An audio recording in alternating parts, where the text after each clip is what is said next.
తాకట్లో ఉన్న మీ బంగారాన్ని విడిపించి ఆ రోజు ఆన్లైన్ రేటుకి కొంటాం. Sharma gold company.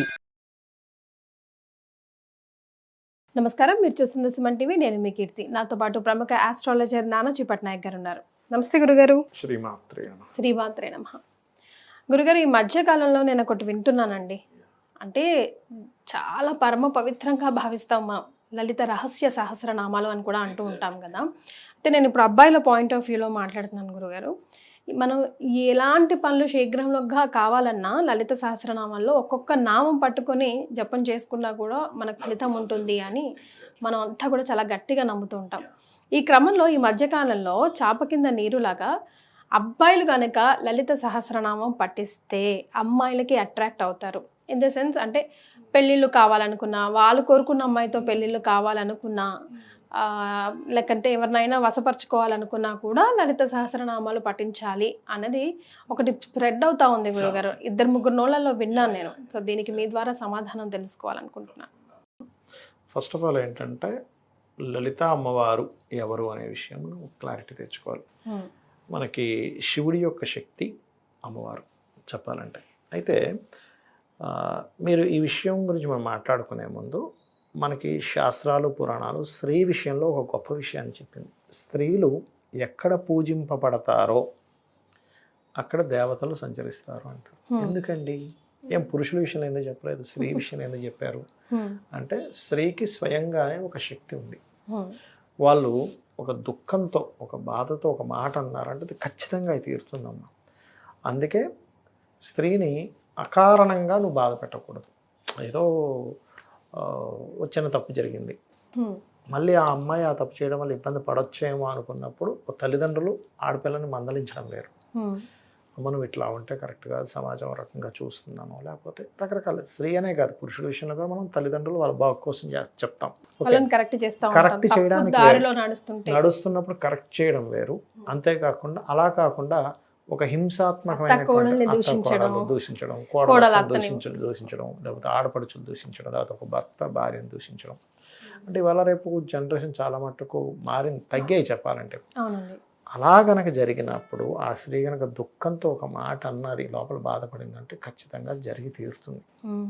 అంటే ఇక్కడ మనం జాతకం చూసినప్పుడు అందులో స్త్రీ దోషం ఉంది అని కూడా మెన్షన్ చేస్తూ ఉంటారు కదా. అత్తగారితో కూడా ఉంటుందా, అసలు ఆడపడుచులతో కూడా ఉంటుందా? అంటే 10th హౌస్ పాడైంది అనుకోండి స్త్రీ జాతకంలో, అత్తగారితో పడదు వాళ్ళకి. ఎందుకు 4th హౌస్ పాడైనా తల్లితో పడదు. అట్లాంటి కేసెస్ నేను చాలా చూసాను, మీకు వినిపిస్తా కూడా చాలా ఉన్నాయి నా దగ్గర. అయితే ఇక్కడ ఏంటంటే మనం ఈ పాయింట్ని కరెక్ట్గా అర్థం చేసుకుంటే శాస్త్రం ఏం చెప్తుంది అంటే స్త్రీ వాక్కి అమ్మవారి శక్తి ఉంటుంది. అంటే అమ్మవారి యొక్క అనుగ్రహం, అమ్మవారి శక్తి స్త్రీలో పరిపూర్ణంగా ఉంటుంది. ఎవరైతే లలిత చదువుతారో వాళ్ళకి అమ్మవారు మాతృస్వరూపం. అమ్మవారు అంటే ఎవరు? మాతృస్వరూపిణి కదా. మాతృకా వర్ణరూపిణి అని కూడా చెప్తారు. అంటే అక్షరాల రూపంలో కూడా అమ్మవారు అని చెప్తూ ఉంటారు. లలితహాస్త్రనామాల్లో ఉంటుంది.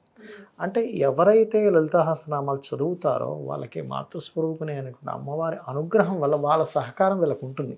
ఇక్కడ మీరు సహకారం ఉండడం ఈజ్ డిఫరెంట్, వశపరిచేసుకుంటారు లేకపోతే వశం అయిపోతారు అనేది ఈజ్ డిఫరెంట్. ఇంకోటి ఏంటంటే అమ్మవారి భక్తుణ్ణి అని ఎవరికి అర్హత ఉంటుంది అంటే ప్రతి స్త్రీలో అమ్మవారిని చూసిన వాడికి అమ్మవారి భక్తుడిని చెప్పుకునే అర్హత ఉంటుంది. అంతే కదా గురుగారు. అంతే కదా. ఒక యంగ్ ఏజ్లో ఒక ప్రేమ కలిగింది, దట్ ఈస్ డిఫరెంట్. లేదా ఒక పెళ్లి చూపులకి వెళ్ళి ఆ అమ్మాయిని ఇష్టపడి, దట్ ఈస్ డిఫరెంట్. లేదా ఇద్దరి మధ్యని ఒక రిలేషన్ ఏర్పడి, దట్ ఈస్ డిఫరెంట్. కానీ నువ్వు చూసిన ప్రతి ఒక్కరిని అదే కోణంతో చూస్తే కనుక అమ్మవారి భక్తుడిగా నువ్వు అర్హుడివి కాదు. మొట్టమొదటిగా ఇది మనం నేర్చుకోవాలి. అంటే నువ్వు అమ్మవారి భక్తుడిని చెప్పుకుంటున్నావు అంటే నీ భార్య పట్ల లేకపోతే నువ్వు ఇష్టపడిన వాళ్ళ పట్ల దృష్టి వేరు, ప్రతి స్త్రీ పట్ల ఉండేటువంటి దృష్టి వేరుగా ఉండాలి. అప్పుడు నువ్వు నిజమైన అమ్మవారి భక్తుడివి. మరి ఈ వశపరిచేసుకోవడము ఇదంతా ఏమిటి అంటే ఇందాక నేను చెప్పినట్టుగా చాలా స్పష్టంగా అమ్మవారు ఈజ్ ఈక్వల్ టు స్త్రీ. శ్రీమాత్రే నమః అంటాం మనం. ఆ శక్తి ఎక్కువగా ఉంటుంది స్త్రీల్లో, అమ్మవారి శక్తి అధికంగా ఉంటుంది.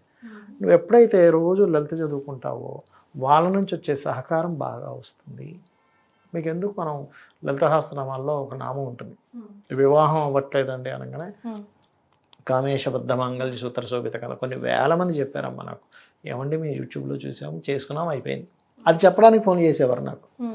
అలాగే భార్యాభర్తల మధ్యన గొడవలు ఉన్నప్పుడు కూడా మనకి శివకామేశ్వర అంకస్త శివాస్వాధీన వల్లభాయ నమః ఇది చేసుకోవచ్చు. లేదా సౌందర్యలహరిలో శివశక్త్యా యుక్తో యది భవతి శక్త ప్రభవితం నచేదేవం దేవో నకుల కుశల స్పందితుమపి నకలు కుశల స్పందితుమపి అనేటువంటి శ్లోకం అదైనా చేసుకోవచ్చు. అంటే ఏమిటి, శక్తి లేనిదే శివుడు కూడా ఇంచు కూడా కదలలేడు అనేటువంటి అర్థం అది మొదటి నామంలో. అంటే ఏమిటి, శక్తి ఎంత ప్రధానము, నీకు ఆ శక్తి స్వరూపిణి అని అమ్మవారి అనుగ్రహం కలుగుతుందని చెప్పడం ఇక్కడ. స్త్రీ అంటే ఎవరు, స్త్రీ శక్తి అంటాం, పురుష శక్తి అనం మనం. అవునా కదా? అంటే ఏమిటి, శక్తి స్వరూపిణిగా మనం ఇవి చెప్తున్నాయి.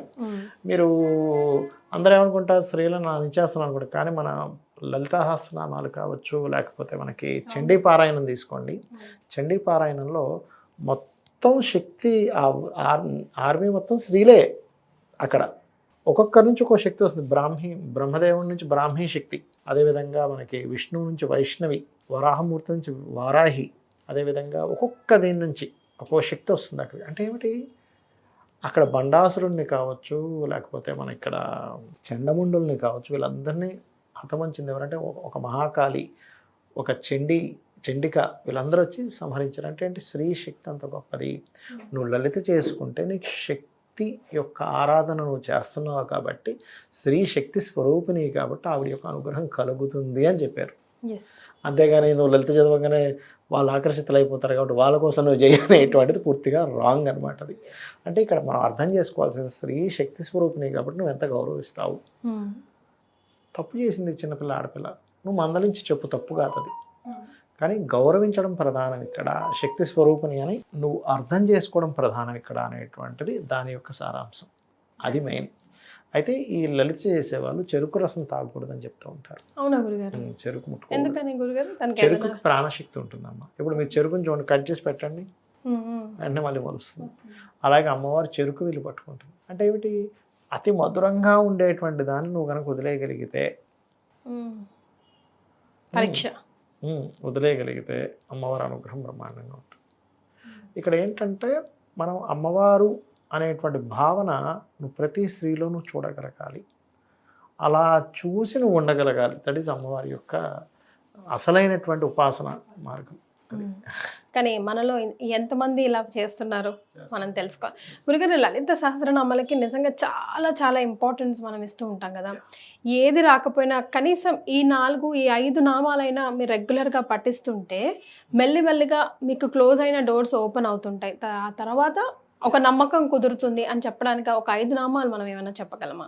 తప్పకుండా అమ్మా. ఇప్పుడు చూడండి, లలితా సహస్రనామాల్లో చెప్పినటువంటి విషయం ఏమిటి అంటే, మీ పూర్వజన్మ పాపాన్ని దగ్ధం చేసేటువంటి శక్తి ఉంది నామాలకి. అంటే పూర్వజన్మ పాపమే మనకు అడ్డుపడుతూ ఉంటుంది. ఏ రూపంలో? రుణము, రోగము, శత్రు రూపంలో. రుణము అమ్మో ఉండకూడదండి అంటాం, రోగం అయ్యి బాబాయ్ అసలు రాకూడదు అంటాం, శత్రువులు వద్దనుకుంటాం, ఈ శత్రువుల కోర్టు కేసులను, పోలీస్ స్టేషన్స్ ఇవి తిరగలేమంటే గొడవలు అయ్యి బాబాయ్ అంటాం. ఈ మూడింటిని పరిపూర్ణంగా మార్చే శక్తి లలితహాస్త్రనామాలకు ఉంది. అంటే ఉదాహరణకి రుణము రాకూడదు, అందరూ బాధపడుతుంది అదే కదా, అపర్ణాయే నమః, ఖచ్చితంగా రుణం విముక్తి కలుగుతాడు. ఓం శ్రీ అపర్ణాయే నమః. శ్రీ పెట్టచ్చు, పెట్టకు, ఓం పెట్టినా పెట్టకపోయినా అపర్ణాయ నమః చేసుకున్నా సరిపోతుంది. అపర్ణాయే నమః. ఇంకోటి ఫైనాన్షియల్ గ్రోత్ రావాలి, ఓం సంపత్కరీ సమారూఢ సింధుర వ్రజ సేవితాయే నమః. అదేవిధంగా రోగాలు ఉన్నాయండి, రోగం తగ్గాలనుకున్నాం కదా ఇందాక, ఓం సర్వవ్యాధి ప్రశమని సర్వ మృత్యు నివారిణి అగ్రగణ్య అచింత్య రూప కలికల్మషనాశిని అయి నమః. లేదండి కొంతమంది అంటారు, ఏమంటే మేము వైష్ణవులము, విష్ణు సంబంధించింది ఏదని చెప్పండి అంటే, క్రీమ్ అచ్యుతానంతా గోవింద బ్రహ్మాండంగా పనిచేస్తుంది. అంతా దేవతామూర్తి అంతా ఒకటే శక్తి, రకరకాల బ్రహ్మ విష్ణు రుద్రులుగా ఉంది. నీకు ఏది ఇష్టమో అది తీసుకోవాలి, తప్పేం లేదు. అంతా జగన్ వెళ్ళేది శక్తికి అన్నట్టుగా మీరేం చేస్తారు, యూనివర్సే. అలాగే ఉద్యోగం రావట్లేదు, ఓం మాణిక్య ముకటాకార జానుద్వయ విరాజితాయే నమః, లేదా ఓం శ్రీమాత శ్రీ మహారాజ్ని శ్రీమత్ సింహాసనేశ్వరి నమః. ఫైనాన్షియల్గా ఇబ్బంది ఉందండి, అది 2 రకాలుగా ఉంటుంది. కొంతమందికి వ్యాపార అభివృద్ధి అవ్వట్లేదు, లేకపోతే సహజంగా డబ్బులు రావట్లేదు, సహజంగా మనీ అవ్వాలి, ఓం సంపత్కరీ సమారూఢ సింధుర వ్రజ సేవితాయ నమః. లేదంటే బిజినెస్ ఇంప్రూవ్మెంట్స్ అవ్వాలి, నాకు డిజైర్స్ ఉన్నాయి క్లియర్ అవ్వాలి అని అనుకుంటే, ఓం ఇంద్రగోప పరిక్షిప్త స్మరతూనా భజంగికాయే నమః. అద్భుతంగా పనిచేస్తుంది. రైట్. ఇలా ఒక్కో నామానికి ఒక్కో అర్థం కదా గురుగారు. కాకపోతే 40-45 మినిట్స్ చేయాలమ్మా ఈ మంత్రం. ఓకే. చేస్తే ఖచ్చితంగా వాళ్ళకి ఫలితం ఉంటుంది. చాలామంది చేసే మిస్టేక్ ఏంటంటే 5-10 నిమిషాలు చేస్తారు, లేదా ఒక రోజు చేస్తే 4 రోజులు మానేస్తారు. మీకు దానివల్ల ఉపయోగం ఉండదు. ఎలా అంటే మీరు ఒక ఎక్సర్సైజ్ చేస్తున్నారు, రోజు ఫిట్ అవ్వాలంటే రోజు చేయాలి, ఒక గంట సేపు చేయాలి. రిజల్ట్ ఉంది. ఒక రోజు చేశానండి, లేదా ఒక రోజు డైట్ పాటించానండి, నో యూజ్. మనం ఇంకా నేను చేశాను రాలేదు, ఎందుకు రాదు? మీరు రోజు కంటిన్యూ చేస్తే ఏదైనా మీకు సిద్ధిస్తుంది. యూనివర్సల్ లా అది.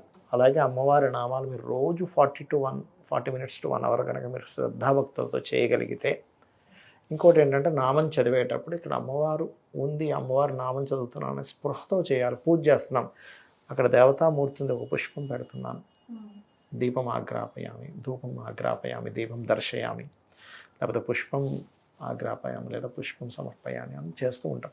అమ్మవారు అక్కడ ఉందనే భావనతో చేయాలి. ఏదో అక్కడ ఏదో ఒక విగ్రహం ఉంది, లేదా ఒక పటం ఉందని చేశారా, ఏ ఫలితం ఉంది? దాని తగ్గ ఫలితం వస్తుంది అంతే. మరి భావన ఇంపార్టెంట్ కదా గురుగారు ఏ పూజలో. గురుగారు మళ్ళీ అఫ్ కోర్స్ మనం ఎంత చెప్పినా చెప్పకపోయినా లలిత సహస్రనామాలు అనేది ముఖ్యంగా ప్రతి ఒక్కరి జీవితంలో మమేకమైపోయింది. అందరూ చేయొచ్చు కూడా అమ్మ. చాలా మంది ఇది మళ్ళీ ఒక కాంట్రవర్సీ, చేయకూడదు, ఒకవేళ చేస్తే ముందు ఇది చేసి చేయాలి, లేకపోతే తర్వాత ఇది చేసి చేయాలి, ఇది చేసిన వాళ్ళకి అర్హత ఉంటుంది అని అంటున్నారు. అందరూ చేయొచ్చు, కాకపోతే తప్పులు చదవకుండా చేయాలి, అంతే, అంతకుమించి ఏం లేదు.